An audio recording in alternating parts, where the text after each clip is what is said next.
여러분, 참된 그리스도인은요, 어떻게 사는 것이 맞을까요?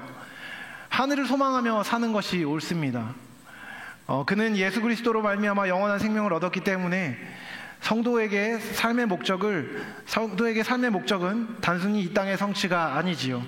영원한 하나님 나라와 하나님의 영광을 추구하는 것에 자신의 삶의 목적을 두는 것을 참 그리스도인이라고 부릅니다. 하지만 그리스도인의 삶은 영원을 향해 이 땅에서 지금 진행되고 있는 것이기도 합니다. 이 땅에서의 삶이 영혼을 결정하는 것이라고 믿으며 우리는 이 땅을 살아가고 있는 것이지요. 그렇기 때문에 그리스도인에게 있어서 이 땅에서의 삶은 쉽게 간과되거나 과소평가할 수 없는 매우 중요한 것입니다. 21세기 우리는 대한민국이라는 시간과 공간을 살아가고 있습니다. 그리고 실제로 이 현실을 무시할 수 없는 것이지요. 먹고 살아야 되고, 사람들과 관계해야 되고, TV도 봐야 되고, 유튜브도 봐야 됩니다. 미디어에 노출되어 있을 뿐만 아니라 다양한 사람과의 관계에 우리는 얽혀서 살고 있지요. 이것은요, 없는 것이 아니라 실제입니다. 현실은 거대합니다. 그리고 그 거대한 구조 안에서 우리가 정신을 바싹 차리지 않으면 우리는 휩쓸려갈 수밖에 없는 연약한 존재입니다. 그렇기 때문에 우리는 이 세대의 특징과 현실을 깊이 알아야 합니다. 그냥 알 뿐만 아니라 그것에 휩쓸리지 않고 세상 안에서 세상을 향해 사람들과 함께 살아내야 하는 과제가 우리의 힘든 과제인 것이죠. 여러분, 그리스도인은요, 세상 속에서 마음을 지켜야 합니다. 그리고 그리스도인으로서 그리스도인 다음으로 영향과 충격을 가하며 하나님의 영광을 드러내는 모습으로 살아야 합니다. 어렵죠? 이것을 위해서 필요한 것이 무엇일까요? 우리 스스로가 어떤 사람인지를 인지하고, 또한 우리 주변에 있는 상황에 대해서 냉정하게 평가하고, 그 상황 안에서 우리가 어떻게 은혜에 잇대어 살아갈지를 고민하고 훈련하는 것입니다. 여러분, 그리스도인에게 사회가 나아가는 방향은 정말 중요한 것입니다. 그리스도인은요, 존재 자체가 특별한 방향을 지향하며 사는 사람이기 때문입니다. 여러분, 그리스도인의 존재의 목적이 제가 뭐라고 그랬죠? 모든 인간의 목적은 하나님의 영광입니다. 그리고 그것을 위해 우리는 하나님을 사랑하고 하나님이 사랑하시는 이웃을 사랑하라는 그 계명을 대원칙을 가지고 살아가고 있는 것이죠. 여러분, 이 방향을 관철시키려면 우리는 어떻게 살아야 될까요? 열심히 살아야 됩니다. 여러분, 열심히 사십시오. 그리고 그런 원칙과 사명을 감당하며 살기 위해 그리스도인에게 필요한 태도가 있습니다. 그것은 책임 있는 태도입니다. 제가 자주 강조하는 말이죠. 책임 있는 삶의 태도를 갖는 것 말입니다. 여러분, 우리는요, 이 땅에서 하나님의 영광을 드러내고 하나님을 사랑하고 이웃을 사랑하는 원칙과 사명을 감당하며 살아야 합니다. 우리는 이 땅의 경영을 하나님으로부터 위임받았습니다. 그래서 우리는 청지기라고 불립니다. 그런 의미에서 그리스도인은요, 그냥 나 먹고 사는 일에만 집중하면 안 됩니다. 사회를 향해 바른 태도를 취할 의무가 우리에게는 있는 것입니다. 여러분, 근데 오늘날 사회의 경영은 무엇을 통해서 관철되고 있습니까? 정치라는 방법을 통해서 관철되고 있는 것입니다. 그렇기 때문에 정치라는 체계의 구동 방식 자체에 대해서 우리는요, 관심을 가져야 됩니다. 저 원래 정치에 관심 없어요, 뭐 이런 말을 하면 안 되는 겁니다.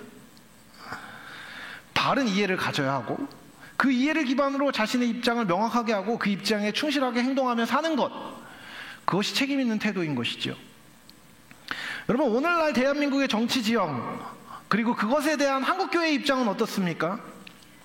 여러분, 알고 계십니까? 여러분, 기독교가 욕먹는 지점 중에 하나가 뭔지 아시죠?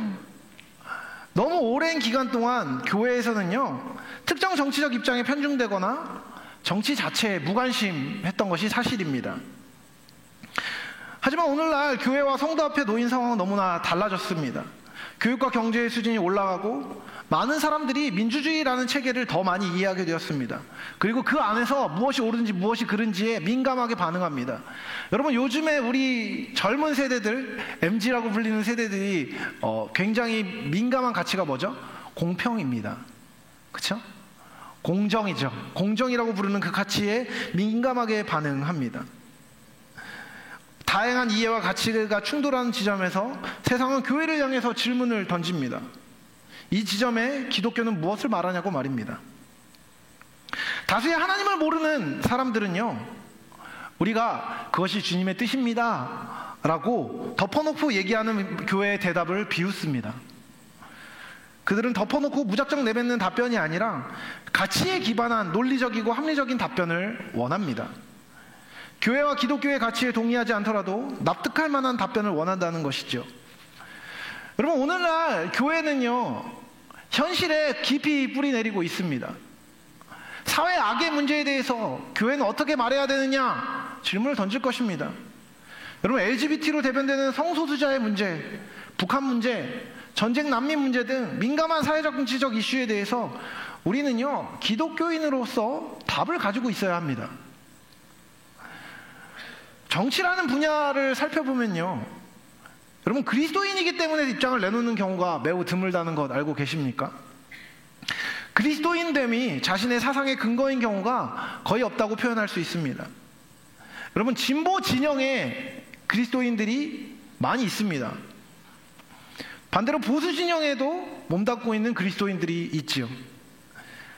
하지만 그리스도인이기 때문에 진보를 외치고 그리스도인이기 때문에 보수를 외치는 사람은요, 사실 찾아보기 힘듭니다. 많은 사람의 정체성이 있어서 그리스도인이라는 것은요, 우선순위에 있어서 다른 정체성에 비해서 열등한 것으로 여겨집니다. 그리고 입장과 방향을 주장할 때 기준 역할을 제대로 하지 못하고 있고, 기독교인이라는 기준은요, 합리적인 것으로 여겨지지도 않습니다. 그런데 사실 기독교 사상은요, 그런 기준을 제시할 수 없는 무력한 것이 아닙니다. 기독교 사상을 담지하고 있는 교회와 개인이 정치에 대해서 진지하고 바르게 숙고하여 유효할 만큼의 영향력을 발휘하는데 실패했을 뿐입니다. 오늘 말씀을 통해 그리스도인됨이라는 정체성을 가지고 정치에 대해서 취해야 하는, 그리고 취할 수 있는 태도가 무엇인지를 함께 생각해 보고 싶습니다. 여러분, 일반적으로 사람들이 얘기하는 정치는 무엇입니까? 네이버 국어사전에 이렇게 이야기합니다. 정치, 명사, 나라를 다스리는 일, 국가의 권력을 획득하고 유지하며 행사하는 활동으로 국민들이 인간다운 삶을 영위하게 하고 상호 간의 이해를 조정하며 사회 질서를 바로잡는 따위의 역할을 한다. 다른 말로 얘기하면 정치는 단어 자체가 국가를 전제로 하고 그 국가를 이루고 있는 국민들을 대상으로 하며 그 국민들이 인간다운 삶을 살 수 있게 하고 그들의 이해를 도모하며 질서를 바로잡는 활동이라는 것입니다. 더 쉬운 말로 얘기하면 뭡니까? 정치는요, 사람들이 잘 살도록 하는 기술입니다. 잘 살도록 해주는 기술인 것이죠. 정치의 목적은요, 정치 구조 아래에 있는 사람들이 참되고 좋은 삶을 사는 것에 있습니다. 여러분, 성경이 이야기하는 정치의 시작은 언제부터입니까? 사람들이 잘 살게 하는 것이 정치라고 한다면요, 태초부터입니다. 하나님은 창조의 주체로서 우주 만물과 인간을 창조하셨습니다. 그리고 인간이 살 수 있는 환경을 조성하시고 질서를 부여하셨으며 그 환경 안에서 자유롭고 풍성한 삶을 살도록 하셨습니다. 우리가 정치를 힘을 가진 주체가 그 힘의 효력 아래서 사는 인간을 인간답게 살도록 하는 행위라고 규정한다면 정치의 창시자는 단연 하나님이십니다. 골로새서 1장의 말씀은요, 이 사실을 세상에 힘차게 외치는 가장 대표적인 성경 구절이라고 할 수 있습니다. 골로새서 1장 16절 말씀을 우리가 함께 읽어보겠습니다. 함께 읽겠습니다. 시작. 만물이 그에게서 창조되되 하늘과 땅에서 보이는 것들과 보이지 않는 것들과 혹은 왕권들이나 주권들이나 정치자들이나 권세들이나 만물이 다 그로 말미암고 그를 위하여 창조되었고. 여러분, 만물이 모두 하나님으로부터 말미암았고 모든 것이 하나님을 위해 창조되었다고 성경은 이야기합니다. 하나님은요, 당신의 능력으로 인간을 창조하셨습니다. 그리고 인간다움이 무엇인지를 하나님께서 규정하셨습니다. 그분은 인간을 하나님의 형상을 따라 지으셨습니다. 그 형상에 부합한 삶이 무엇인지도 하나님께서 규정하셨고 그 삶을 살도록 하나님은 우리에게 명령하셨고 그 규정에 따라 살 수 있도록 실제적인 능력도 주셨습니다. 하나님은 인간이 살 수 있는 곳을 마련하시고 그곳을 인간에게 허락하심으로 인간을 보호하셨습니다. 그리고 그곳에서 행복하게 살 수 있도록 인간을 축복하셨습니다. 하나님은 스스로 인간의 참다운 왕이 되셔서 가장 왕다운 통치를 인간에게 행하셨습니다. 그분은 권위를 가진 왕으로서 인간에게 보호와 축복을 동시에 주신 것이지요. 그분의 정치 행위는 언제나 정당했고 효율적이었고 가장 완전했습니다. 그분은 우리를 언제나 행복하게 하실 수 있는 참되신 왕이었던 것입니다. 하지만 이와 같은 정치 질서는요, 인간의 죄로 인해 파괴되었습니다. 최초의 죄는 하나님의 통치를 인정하지 않고 자기 질서를 창조하려고 했던 인간의 시도였습니다. 이로 인해 참다운 인간다움은 파괴되었고 인간은 그 질서에서 누릴 수 있는 모든 권리를 상실했습니다. 여러분, 모든 인간은요, 하나님과의 바른 관계 안에서 가장 행복하도록 창조되었습니다. 하지만 죄로 인해 인간은 마땅히 누려야 할 번영의 약속에서 배제됩니다. 하나님의 축복으로부터 배제됩니다. 풍성함과 기쁨이 넘치는 삶에서 배제되었습니다. 하지만 하나님은 당신의 형상을 따라 지으신 최고의 걸작품인 인간을 향한 계획을 포기하지는 않으셨습니다. 하나님은 당신의 백성을 택하시고 택하신 백성을 통해 이 땅에 있는 인간을 통치하고 보호하는 그 일을 계속해서 행하고 계십니다. 하나님의 택하신 자들, 성도들에게 당신의 진리와 사랑의 법칙을 가르치십니다. 그리고 그들의 지성과 영혼을 회복하셔서 이 땅을 온전한 질서로 회복해 나가기를 원하셨습니다. 그것이 우리에게 맡겨진 책임입니다. 그런데 그거 아십니까? 그런 와중에도 인간은 자기 사랑의 질서를 포기하지 않았습니다. 우리는요, 성도이고 하나님 사랑을 확장해야 되는 존재임에도 불구하고 자기 사랑을 확장해 나갑니다. 그리고 하나님을 대적하는 일을 삶 가운데 계속해서 해나가고 있습니다. 결국 사회는 하나님의 법과 인간 스스로가 만든 자기 사랑의 법이 계속해서 대립하는 구조가 되어 있습니다. 그리고 이 구조는 우리가 살고 있는 지금까지도 계속해서 이어져 오고 있습니다. 정치 형태는요, 시대가 지날수록 계속해서 변했습니다. 하지만 그 안에 대립하고 있는 가치는 결국 진리와 비진리라고 할 수 있습니다. 그것이 매우 복잡하게 얽혀 있을 뿐인 것이지요. 사무엘상 8장에는요, 하나님이 정치 지도자를 세우신 이유가 나옵니다.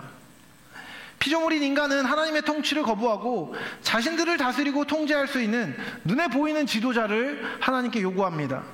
그래서 하나님은 그들이 스스로 다스릴 수 있는 정치 구조를 허락하셨습니다. 처음으로 그들에게 허락된 정치 체계가 무엇이었냐면 왕정이라는 체계였습니다. 하나님은 이 공식적인 체계를 허락하시면서 사무엘 선지자를 통해 하신 말씀이 있었습니다. 왕의 제도 안에서 감수해야 되는 백성들의 어려움이 있다는 것을 설명해 주신 것이죠. 여러분, 이 과정을 설명해 주신 이유가 뭔지 아십니까? 정치라는 과정 안에 아무 불편함이 없는 삶은 없다는 것입니다. 그냥 마냥 행복한 삶은요, 인간의 통치체계 안에서 불가능하다는 것을 하나님은 경고하고 계십니다. 여러분, 하나님이 왕의 제도를 제정해 주시면서 하신 말씀들을 기억해 보십시오. 백성들은요, 국가 구조 안에 순응해야 한다고 하나님은 명시하십니다. 세금을 내야 할 것을 이야기하십니다. 그 안에서 부여된 의무를 행하라고 말합니다. 왕이 일을 시키면 와서 일을 해야 되고 세금을 내야 되고 해야 한다. 그리고 그렇게 하면서 그 구조 안에서 이스라엘 백성들이 얻게 되는 것이 무엇입니까? 군사적인 안정과 보호입니다. 생명의 보장이고 그 안에서 안정적인 경제활동을 할 수 있는 질서의 보장이 그 정치 체계 안에서 허락된 것입니다. 지도자를 담당하는 상부구조와 지도자를 요구했던 하부구조 간의 거래가 성사되는 것이지요. 하지만 그렇다고 해서 하나님께서 정치를 실행하는 지도자들이 마음대로 해도 된다고 내버려 두신 것은 아니었습니다. 하나님께서는 정치 지도자가 비록 불완전하다 할지라도 그들이 지향해야 할 이상과 지양해야 할 부당함의 경계를 정해 주셨습니다. 성경은 지도자가 반드시 추구해야 되는 정치적 가치를 계속해서 이야기합니다. 그것은 바로 공평과 정의의 실현입니다. 열왕기상 10장 9절에 하나님께서 하신 말씀이 이와 같습니다. 당신의 하나님 여호와를 송축할지로다. 여호와께서 당신을 기뻐하사 이스라엘 왕위에 올리셨고 여호와께서 영원히 이스라엘을 사랑하심으로 당신을 세워 왕으로 삼아 정의와 공의를 행하게 하셨도다 하고, 에스겔서 45장 9절에는 이렇게 이야기합니다. 주 여호와께서 이같이 말씀하셨느니라. 이스라엘의 통치자들아, 너희에게 만족하니라. 너희는 포악과 겁탈을 제거하여 버리고 정의와 공의를 행하여 내 백성에게 속여 빼앗는 것을 그칠지니라. 주 여호와의 말씀이니라. 여러분, 하나님께서 계속해서 요구하시는 것이 무엇이라고요? 공평과 정의입니다. 여러분, 정치라는 가치를 바라볼 때 그리스도인이 봐야 하는 가치는 바로 이것입니다. 공평과 정의인 것이죠. 여러분, 공평은요, 공정한 재판을 가리킬 때 사용되는 단어입니다. 빈부, 지식 여하에 상관없이 행위와 사실에 입각하여 정확하게 심판하는 것을 가리키는 것입니다. 이것은 억울한 사람이 없도록 법을 행하고 제도를 정하는 행위를 포함하는 것입니다. 정의는 무엇입니까? 관계적 맥락에서 사용되는 이 단어는요, 하나님께는 신실한 태도를 갖는 것을 이야기하고 다른 이웃에 대해 사용될 때는 그가 이웃과 올바른 관계를 맺는 것을 뜻합니다. 여러분, 이웃을 향해 행해야 하는 것을 행하고 하지 말아야 할 것을 하지 않는 것을 정의롭다고 얘기하는 것입니다. 여러분, 공평이 뭐라고요? 누구에게나 같은 기준을 가지고 행하는 것, 그것이 공평입니다. 여러분, 정의는 무엇입니까? 옆에 있는 사람에게 올바르게 대하는 것입니다. 사람이 상황에 대해서 마땅히 품어야 되는 바른 마음을 정의라고 이야기할 수 있습니다. 이 공평과 정의, 즉 차별 없이 모든 사람을 향해 공정하게 법이 집행되는 것과 의롭고 착한 가치를 지향하며 의롭게 살 수 있게 하는 것을 지향하는 것은요, 하나님이 정치를 향해 주신 기준입니다. 정치를 실행하는 사람이 마땅히 행해야 할 의무로 정해주신 가치이며, 이것은 정치를 바라볼 때 타협할 수 없는 그리스도인의 기준이 되어야 합니다. 여러분, 정치는요, 일반적으로 볼 때 통치의 구조 아래에 있는 사람들이 인간답게 살도록 하는 통치의 기술입니다. 기독교적 가치 안에서 볼 때도 하나님 앞에 타락한 인간의 질서가 아닌 하나님의 질서 안에서 풍성한 생명을 누리도록 돕는 행위가 바로 이 정치입니다. 이를 위해 추구해야 될 것이 무엇이라고요? 바로 공평과 정의입니다. 지금까지 좀 재미없는 이야기였죠? 그런데 이 이야기를 하려고 이 이야기를 여기까지 끌고 온 겁니다. 여러분, 그리스도인들은요, 이 땅에서 하나님의 뜻을 행하는 사람들입니다. 그 뜻에 순종하는 삶을 살아야 합니다. 그리고 또 하나님의 뜻이 이 땅 가운데 임하도록 구하는 삶을 살아야 하는 사람들인 것입니다. 그리고 정치의 영역에서 최소한으로 명백하게 드러난 하나님의 뜻이 무엇입니까? 공정한 법의 집행과 공평한 선이 사람들의 삶에 관철되는 것입니다. 그렇기 때문에 정치를 바라보는 그리스도인들은요, 정치를 실행하고 있는 위정자들의 행위가 하나님의 공평과 정의를 실행하고 있는지에 대한 기민한 감각을 가지고 있어야 합니다. 그리고 주어진 책임과 권리가 있다면 그것을 적절하게 사용해서 하나님의 공평과 정의가 펼쳐지는 데에 기여해야만 합니다. 특별히 민주주의라는 구조 아래 살고 있는 국민들은요, 여러분, 그리스도인들 말고요, 국민들은요, 정치에 대한 책임과 권리를 모두 갖고 있습니다. 알고 계시죠? 민주주의 국가에 사는 국민들은요, 직접 정치인이 되어서 정치에 참여할 수도 있습니다. 우리 교회에도 2명의 국회의원이 있는 거 아시죠? 그렇게 정치에 참여할 수도 있습니다. 또한 다양한 정치 행동을 통해서 사회를 향해 자신의 의사를 표출할 수 있는 권리와 책임을 모두 갖고 있습니다. 모든 사람이 정치인이 되어야 되는 것은 아닙니다. 하지만 모든 그리스도인이 자신의 가진 권리에 대한 책임 있는 태도를 가져야만 합니다. 그에 대해 바르게 화답하는 것은 우리의 마땅한 의무입니다. 그 의무를 방기하는 것은 실제로도 하나님의 뜻에 어긋나는 것이라고 저는 생각합니다. 우리 그리스도인들은 이 땅에서 명백한 목적을 갖고 있다는 점에서 정치적입니다. 성도는 자신의 모든 것을 통하여 하나님의 뜻을 이루는 존재이며, 사회라는 영역에서 그들의 의무는 공평과 정의를 삶을 통해 보이고 사회가 그것을 이루도록 돕는 것입니다. 우리는 공평하게 행하고 정의롭게 행함으로 삶에서의 올바름을 지향합니다. 그리고 우리는 정치를 향해 그리스도인으로서 요구해야 합니다. 공평과 정의가 실현되는 정치를 이루라고 말입니다. 그렇지 않은 정치 행동에 대해서는 그것이 부당하다고 외쳐야 하며, 공평과 정의가 실현되는 방향을 향해서는 잘한다고 박수를 치고 지지할 수 있어야 한다는 것입니다. 여러분, 그리스도인이 정치를 향해 가져야 되는 태도가 그리스도인이 아닌 사람과 무엇이 다른지 아시겠습니까? 여러분, 일반적으로 얘기할 때 정치는 무엇이라고요? 사람이 잘 사는 기술입니다. 잘 살도록 해주는 기술입니다. 그래서 여러분, 정치 세력은요, 오늘날 특별히 정치 세력들은요, 이념을 따라서 이합집산하는 것이 아닙니다. 이건 조금 위험한 얘기일지도 모르겠지만요, 여러분, 우리나라의 좌파와 우파를 이야기할 때 과연 좌파와 우파가 굉장히 다른 가치를 가지고 싸우고 있다고 생각하십니까? 적어도 제가 보기엔 그렇지 않습니다. 여러분, 정치 현실은요, 내 이득에 맞는 정치 집단을 지지해주는 쪽으로 되어지고 있습니다. 여러분, 부동산이 있는 사람은요, 재산에 관련된 세금을 적게 주는 사람을 지지하게 됩니다. 재산이 적은 사람은요, 그렇지 않은 사람을 지지할지도 모르겠지요. 여러분, 어떻게 하는 게 맞습니까? 자기의 이득을 최대로 실현하는 것이 그리스도인의 삶의 방향입니까? 여러분, 정치를 향하여서 우리가 가져야 되는 기준은 그것이 아니라는 것을 저는 이야기한 것입니다. 그리스도인은요, 자기의 이득을 최대로 실현하기 위하여서 사는 사람이 아니라 하나님의 뜻과 하나님의 나라, 하나님의 밝혀진 진리가 관철되도록 하기 위하여 사는 존재입니다. 그리고 그것에 기반하여 가치를 판단하도록 부름받은 것이 우리인 것입니다. 그래서 여러분, 우리가 설령 조금 손해를 보는 것 같아 보이는 법이라고 하더라도요, 그 법이 공평을 관철시키는 일이고 약한 자들을 돕는 것이고 정의를 이루는 것이라면 나의 손해를 감수하더라도 선택하는 것, 그것이 그리스도인의 정치 선택입니다. 윤리와 상식이 없는 그리스도인이라는 말은요, 저는 그 자체로 형용모순이라고 생각합니다.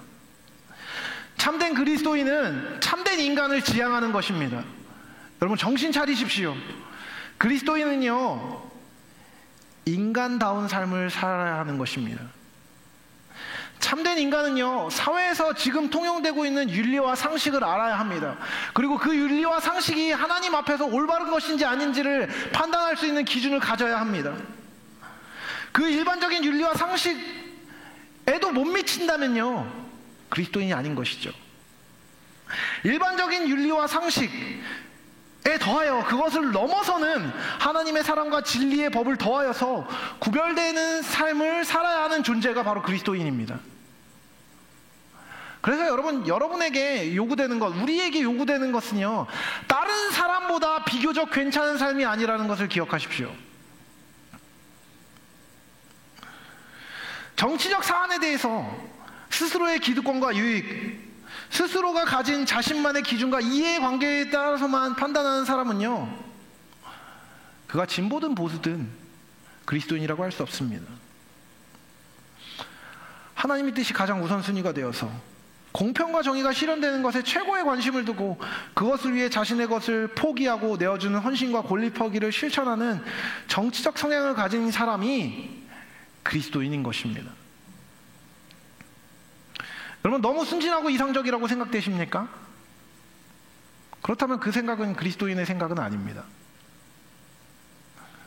여러분, 내 이득을 내가 추구하면 나에게 이득이 올 것이라는 것은 누구의 판단입니까? 여러분, 그리스도인의 판단 안에 세상의 모든 것은 누구의 것입니까? 하나님의 것 아닙니까? 하나님을 향하여서 먼저 그 나라와 의를 구할 때 이 모든 것을 주시겠다는 하나님의 약속을 신뢰하지 않는다면 누가 선을 선택할 수 있겠습니까? 내가 선을 선택했을 때 입게 되는 손해에 대해서 하나님이 충분히 보상하시고도 남을 뿐만 아니라 심지어 보상하지 않으시더라도 하나님의 뜻이 이루어진다면 기뻐할 수 있는 것이 그리스도인이라고 저는 믿습니다. 그리스도인은요, 정치에 있어서 명확한 태도를 갖는 것입니다. 여러분, 그리고 그 판단을 가지고 정치 집단을 바라보십시오. 관성에 의해서 1번 찍고 2번 찍고 그런 게 아닙니다. 하나님 앞에서 정하는 것이지요. 한두 개의 이슈를 가지고 이야기하지 마십시오. 너무나 섣부른 일입니다.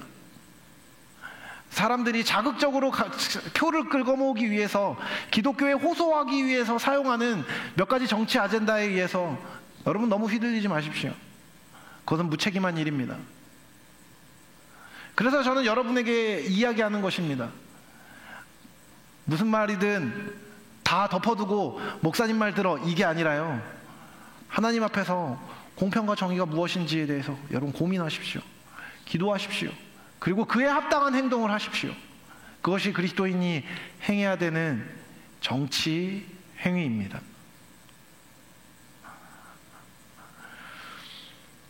예레미야 22장 3절에 하나님께서 말씀하십니다. 여호와께서 이와 같이 말씀하시되 너희가 정의와 공의를 행하여 탈취당한 자를 압박하는 자의 손에서 건지고 이방인과 고아와 과부를 압제하거나 학대하지 말며 이곳에서 무죄한 피를 흘리지 말라.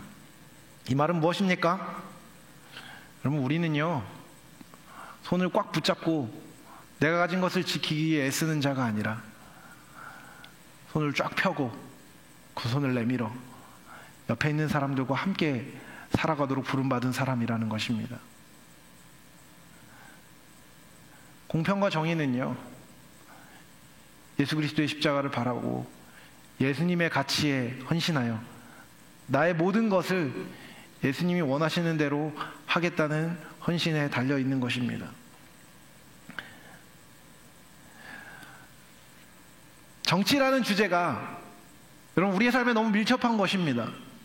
근데요, 여러분, 우리는 너무 관심이 없거나 아니면 아주 협소한 것에 과몰입되어 있는지도 모르겠습니다. 여러분의 기준을 떼어서 성경 앞에 세워보십시오. 하나님 앞에 여러분의 기준을 어떻게 가져야 될지를 생각해 보십시오. 하나님 앞에 기도하며 공평과 정의라는 가치 앞에 삶을 들여 예수 그리스도의 십자가를 지고 계속해서 쫓아가는 저와 여러분이 될 수 있길 사랑하는 주님의 이름으로 축복합니다.